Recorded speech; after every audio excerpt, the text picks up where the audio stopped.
एक बार फिर से अपनी YouTube channel stock trading technique पर आपका हार्दिक स्वागत करता हूं। दोस्तों, अगर फ्राइडे के सेशन को आपने देखा, कितनी बड़ी मूवमेंट हमें दोनों तरफ देखने को मिली। पॉजिटिव ओपन हुए, 100-150 पॉइंट पॉजिटिव ओपन हुए और 250 पॉइंट 225 पॉइंट्स हम नेगेटिव साइड तक भी गिरे। और हम ये कह सकते हैं कि तकरीबन 300 पॉइंट की मूवमेंट हमें दोनों तरफ देखने को मिली। और जैसा मैंने अपनी पिछली वीडियो में जो मैंने थर्सडे को अपलोड की थी फ्राइडे के सेशन के लिए, अगर उसकी परफॉर्मेंस को आप देखेंगे जो नीचे डिस्क्रिप्शन बॉक्स में है, आप उस वीडियो को देखिए। और जो मैंने फ्राइडे के सेशन के लिए कहा था, देखिए वैसा देखने को मिला है या नहीं। मेरे हिसाब से तकरीबन हमें 100% देखने को मिला।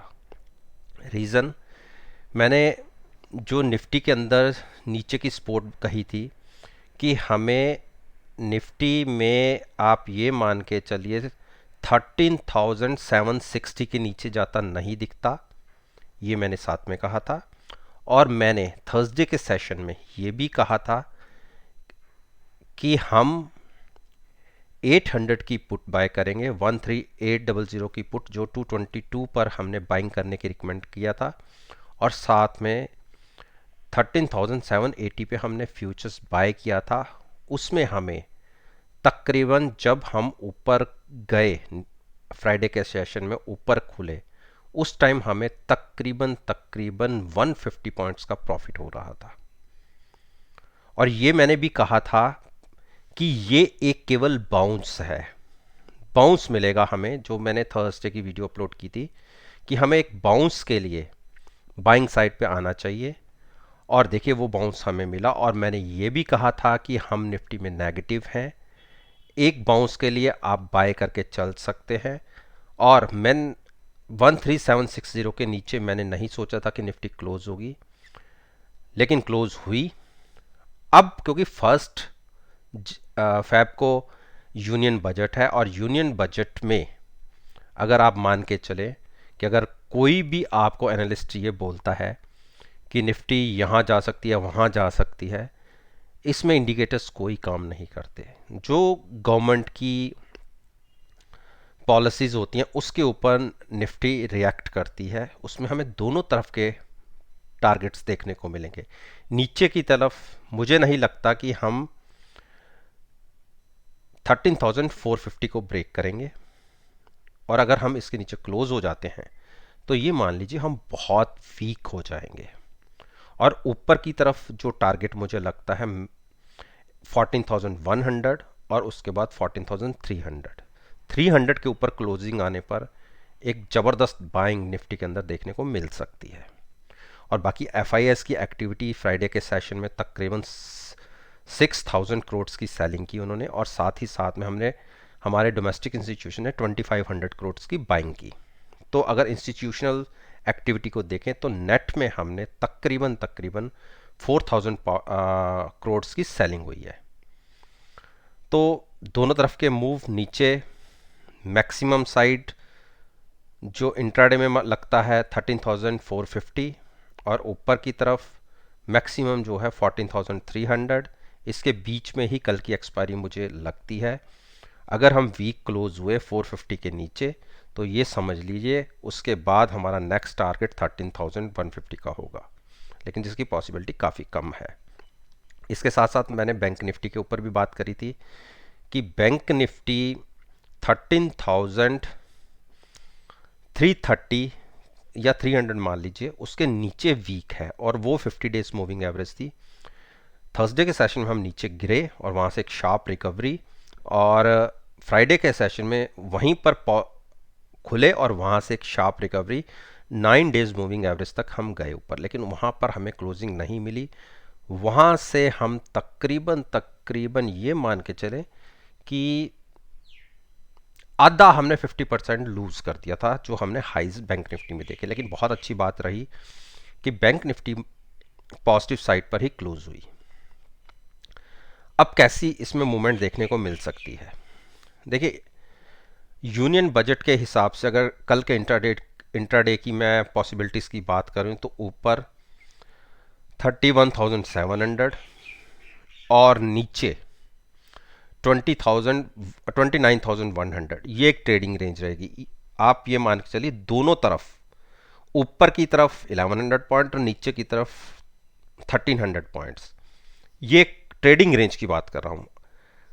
ओपनिंग हमें नेगेटिव साइड पर मिल सकती है। 30,350 के नीचे अगर बैंक निफ्टी ट्रेड होना शुरू हुआ तो आप ये मान के चलिए 300 से 400 पॉइंट यानी 30,000 तक की एक मूव इंट्राडे में मॉर्निंग में मिल सकती है। और अगर कुछ अच्छी फाइनेंस मिनिस्टर की तरफ से कोई बात निकल के नहीं आई तो फर्दर हम वहाँ से भी तकरीबन 300 पॉइंट्स की एक गिरावट दिखा सकते हैं। और अगर कोई बहुत अच्छी पॉजिटिव न्यूज़ देखने को मिली भी तो मैं नहीं मानता कि बैंक निफ्टी कल के ट्रेडिंग सेशन के लिए 31,700 को क्रॉस करके ऊपर क्लोज देगी। तो ये एक हमारी 11,000 पॉइंट के आसपास की एक ट्रेडिंग रेंज रहेगी जहां हम क्लोज हुए ऊपर और नीचे की तरफ। और इसी हिसाब से कंपैरिजन में अगर हम निफ्टी की बात करें तो अगर 11,000 पॉइंट की बैंक निफ्टी में 1100 पॉइंट के आसपास की बैंक निफ्टी में अगर मूवमेंट देखने को मिलती है तो उसके कंपैरिजन में निफ्टी 300 सवा 300 पॉइंट 300 पॉइंट्स के आसपास की एक उसमें भी मूवमेंट देखने को मिलेगी। मॉर्निंग हम नेगेटिव साइड पर जा सकते हैं लेकिन एक शार्प रिकवरी की उम्मीद कुछ भी पॉजिटिव आने पर बनेगी। अब बात करते हैं रिलायंस। देखिए रिलायंस को मैंने कहा था कि हम 1855 के नीचे क्लोज नहीं होंगे, लेकिन स्लाइटली सा 1853 के आसपास हम क्लोज हुए हैं। और अगर रिलायंस को आप पिछले उसके जितने भी लोज हैं तकरीबन 6 महीने तक के, 6 महीने तो मैं नहीं कहूँगा, आप यहाँ से पकड़ लीजिए जुलाई 15 से उस लोज के आसपास हम ट्रेड कर रहे हैं रिलायंस के अंदर। और क्लोजिंग इसको तो वीक ही कहेंगे नो डाउट, लेकिन मैं रिलायंस में ज़्यादा वीक हूँ नहीं। और मैं आपको पता है कि मैं आपको जो भी ट्रेड कराता हूँ वो ऑप्शंस बाय करके मिनिमम रिस्क की स्ट्रेटजीज के साथ कराता हूँ। देखिए स्टॉक वीक है नो डाउट, लेकिन जहाँ पर ये इस टाइम ट्रेड कर रहा है यहीं से ये बार बार बाउंस लेता है। तो थोड़ा सा रिस्क लेके अगर 1850 की आप पुट बाय करके फ्यूचर्स को बाय करते हैं तो पॉसिबिलिटी ऊपर की तरफ 400-500 पॉइंट तक की है। लेकिन नीचे नीचे जो मेरा ये टारगेट है 1750, इसके बाद की सपोर्ट ये निकल के आती है। तो क्योंकि नीचे में 100 पॉइंट की ज़्यादा का रिस्क लेके कि मान सकते हैं कि 100 पॉइंट यहाँ से जा सकता है नीचे, लेकिन ऊपर जाने की पॉसिबिलिटी ज़्यादा है। ये मैं इसलिए रिलायंस में कह रहा हूँ ट्रेंड वीक है, क्लोजिंग वीक हाई है, उसके बावजूद भी मैं आपको बाइंग के लिए बोल रहा हूँ। उसका मेन रीज़न है RSI 37 के आसपास आ गई है, क्योंकि जहाँ से एक बाउंस दिख सकता है। तो क्योंकि नीचे ज़्यादा पॉसिबिलिटी दिख नहीं रही मुझे, तो आप हेजिंग के साथ बाइंग में रह सकते हैं। फ्रेश अगर किसी को शॉर्ट करनी है तो शॉर्ट की मैं इन लेवल्स के ऊपर कोई रिकमेंडेशन नहीं दूंगा। H D F C bank weak हो गया और जो मेरे टारगेट्स थे 1335 के वो थर्सडे को तकरीबन 2 पॉइंट से रह गए। हमने ऑलमोस्ट 99% अचीव कर लिए। उसके बाद अगले दिन हम ऊपर ओपन हुए और स्लाइटली सा जहां ओपन हुए उससे थोड़ा सा नीचे क्लोज हुए, लेकिन थर्सडे के सेशन से हम ऊपर क्लोज हुए। लेकिन मैं अभी बाइंग की एडवाइस इसलिए नहीं कर रहा आपसे कि क्योंकि हमारी 50 डेज मूविंग एवरेज वो 1450 के आसपास है, हम उसके नीचे ही क्लोज हो रहे हैं। तो जब तक उसके ऊपर हमें क्लोजिंग नहीं मिलेगी और ये कह सकता है कि 130 क्रॉस करके ऊपर नहीं जाएगा, तब तक हम ज़्यादा बुलिश होंगे नहीं। यहाँ पे शॉर्ट बनती है, लेकिन इतनी बड़ी गिरावट के बाद भी फ्राइडे में ये स्टॉक पॉजिटिव साइड पे रहा, तो ये एक हम ये कह सकते हैं स्टॉक के लिए पॉजिटिव साइन था। लेकिन बाइंग प्राइसेस नहीं है ये, मैं यहाँ से बाइंग की एडवाइस नहीं करूँगा। अगर ये मंडे के सेशन में नीचे ओपन होकर नीचे ही ट्रेड करना शुरू करता है तो आप ये मान के चलिए हम 1400 की कॉल बाय करके भी फ्यूचर सेल कर सकते हैं। पोजीशन आपकी हैज होगी, मिनिमम रिस्क की स्ट्रेटजी है, मेरे ख्याल से 1335 के टारगेट्स आपको एक बार फिर से देखने को मिल सकते हैं। तो एक अच्छा ट्रेड देखने को मिल सकता है। इंडस बैंक, इंडस बैंक ने कोशिश की, देखिए थर्सडे के सेशन में मेरे 806 के टारगेट अचीव हुए थे। फ्राइडे में ये स्टॉक जब ऊपर खुला, तो ऊपर खुला तो शॉर्ट तो बनी ही नहीं, तो लॉन्ग्स क्योंकि मैंने अवॉइड कराए थे तो ट्रेड तो नहीं मिला होगा। लेकिन अगर हम इसकी चार्ट्स की बात करें तो इसने क्लोजिंग दिखाई है 850, नीचे से काफ़ी अच्छी बुलिश स्ट्रेंथ दिखाई है। लेकिन जो प्राइसेस हमें क्लोजिंग बेसिस पे दिखने चाहिए थे कि जहां से हम बाइंग अपनी सोच को रिवर्स करें, वो प्राइसेस अभी नहीं दिखे। वो प्राइसेस बनते हैं 870, 870 के ऊपर क्लोजिंग मिले तो 890 के आसपास जाके बाइंग बनती है, लेकिन वो हमें नहीं मिले। अब क्या करना चाहिए? देखिए क्योंकि क्लोजिंग वीक है, एक कैंडल बुली साइड पे क्रिएट हुई है, तो इसमें आप ये कर सकते हैं कि एक सेलिंग अपॉर्चुनिटी ढूंढ सकते हैं 870 के आसपास। ऊपर खुले 870 क्रॉस ना हो पाए, वहाँ थके स्टॉक, तो आप वहाँ की कॉल बाय करके भी फ्यूचर सेल करने की स्ट्रेटजी ले सकते हैं। लेकिन वो तभी अगर 870 के आसपास थक जाए स्टॉक। और क्योंकि 870 ही एक ऐसा प्राइस है जहाँ पे जो 50 डेज मूविंग एवरेज है वो निकल के आती है। 66 67 का रेट बनता है, लेकिन मैं चलो राउंड ऑफ में 70 की बात कर रहा हूँ। तो उस केस में आप वहाँ पर एक कॉल बाय करके शॉर्ट लेने की पोजीशन में आ सकते हैं। और जो पीछे से पोजीशन होल्ड करते आ रहे हैं उनको मैं एक एडवाइस करूँगा कि अपने प्रॉफिट को लॉक करें। लॉक कैसे? कि क्योंकि ऊपर की कॉल बाय करवा के मैंने फ्यूचर सेल करवाया था, तो नेचुरली बात है कॉल में लिमिटेड सा लॉस हो रहा होगा, लेकिन फ्यूचर में बहुत अच्छे प्रॉफिट्स आ रहे हैं। तो उस प्रॉफिट को आप लॉक कीजिए, ऊपर की कॉल से एग्जिट होके आप नीचे की कॉल में शिफ्ट कर सकते हैं, ताकि यहां से अगर आपका ट्रेड रिवर्स में भी चला जाए तो आप फिर भी प्रॉफिट में रहें, और नीचे फिर अनलिमिटेड लॉ और प्रॉफिट का घर खुला रहेगा, जिसको ट्रेड को में बैठे रहना है या कंटिन्यू करना है। बाकी आपकी मर्जी है, आप प्रॉफिटेबल ट्रेड है, आप उसमें से अपना प्रॉफिट लेके एग्जिट भी हो सकते हैं।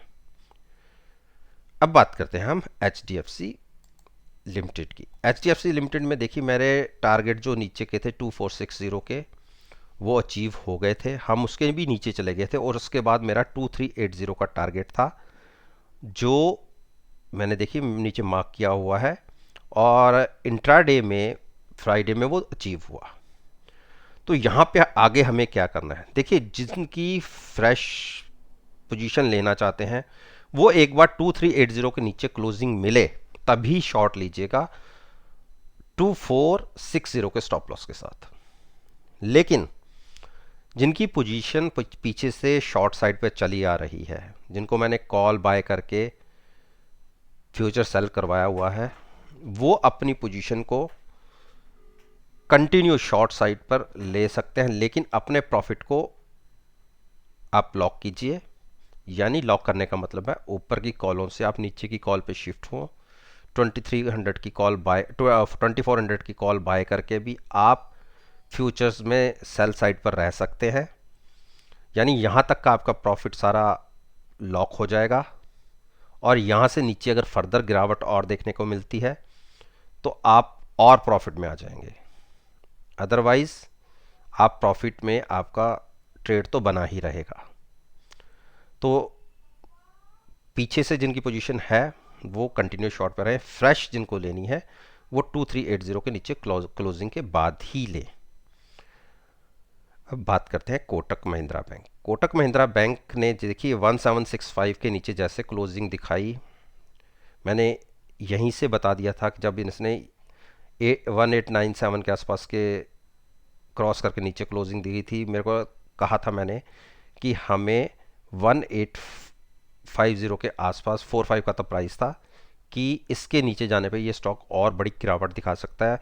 मैंने कहा था कि 1765 तक के टारगेट देख सकते हैं। देखिए वो टारगेट भी अचीव हुए, उसको क्रॉस करके भी नीचे चला गया और मैंने और टारगेट एक डिसाइड किया था कि 185 तक ये जा सकता है। देखिए क्लोजिंग लगातार 2 दिन वीक आ रही है और लेकिन इतनी बड़ी गिरावट के बाद भी ये स्टॉक गिरा नहीं। ये एक थोड़ा सा इसके लिए पॉजिटिव एक कह सकते हैं, लेकिन स्टॉक वीक है, इसीलिए जिनकी पुरानी पोजीशंस हैं वो उनको मैं कहूँगा कि आप नीचे अपना यहाँ पे अपने ट्रेड को लॉक कीजिए। ऊपर की जो कॉल है उसमें से एग्जिट होकर नीचे बाय कर लीजिए, यानी आपका ये जो सारा प्रॉफिट है ये लॉक हो जाए और उसके आगे भी प्रॉफिट आने का घर खुला रहे। तो अगर हम नीचे और बेरिश होते हैं इसमें तो हमें 176 या 1770 के स्टॉप लॉस के साथ 1565 के टारगेट के लिए शॉर्ट करना चाहिए। तो शॉर्ट तभी कीजिएगा अगर स्टॉक नीचे ट्रेड करना शुरू करे और आधा घंटा कम से कम नीचे ट्रेड करता रहे। आईसीआईसीआई बैंक ने देखिए कितनी बढ़िया नीचे अपनी सपोर्ट को होल्ड कर लिया।